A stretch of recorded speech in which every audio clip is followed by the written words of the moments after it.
Hello ma'am, welcome back hai tare ne ko matam kuina video je thagat pele pure ado amuk su lep ki dore hai tare adugu ngasi video je ten tak na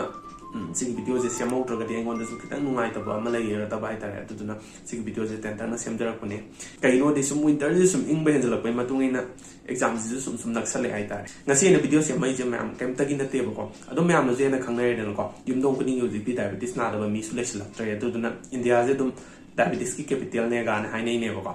ado kaigumba diabetes se control tawba ngamdragadi haitare ne ko control tawba ngamdaba imung da family member yaw biragadi moida yam tina caring lawbi ba haitare especially winter matam dida samna kana mai futi puna makta bor ga su adagi isinga sabo water bag omba makta bor ga so haitare kaino di moida diabetic neuropathy na amina kaitare nerve loi sidara me moi sensation da asaba ingba empower wi de ne ba sizina moida burn injury ha tor pai tai sizina amputation haitare ne ko khongkak pagi chance bu yam tina high risk oiba even adagi akona winter maximum to skin je sum dry oibni na scratch nung to bokot pa adagi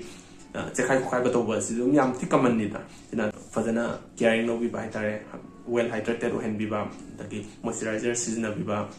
haitare ko samna me am na glycerin ga season ai si moisturizer makala mane marwena winter ji makta bu me ka su sing khrong ba pok tel na adu ga su well hydrated hen bi ba dagi kujin kakpa makta bor ga su fazana yenga kakpi ba tare injury taw bidana ba tare adune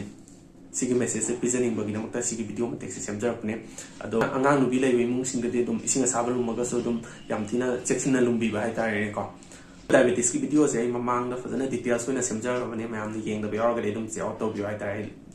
description da link hapsar mage adugo mayam video si junga hangi taglu tre tu engagement su dum ne mani dai ris auto ko su yam tin ne mani haitar aduna mayam ya inga dongi khanga sana da dum share to san biramo dai lai am comment to san biramo kai no di dongi mam yam na ga share duna sigumba soi ka dum si da gi ngak to panga magadi adom bu so hai ninga le tna i site gi thank you so much aduna ya inga lai am dai comment am tan drop to san biramo mayam ngasi gi di bye bye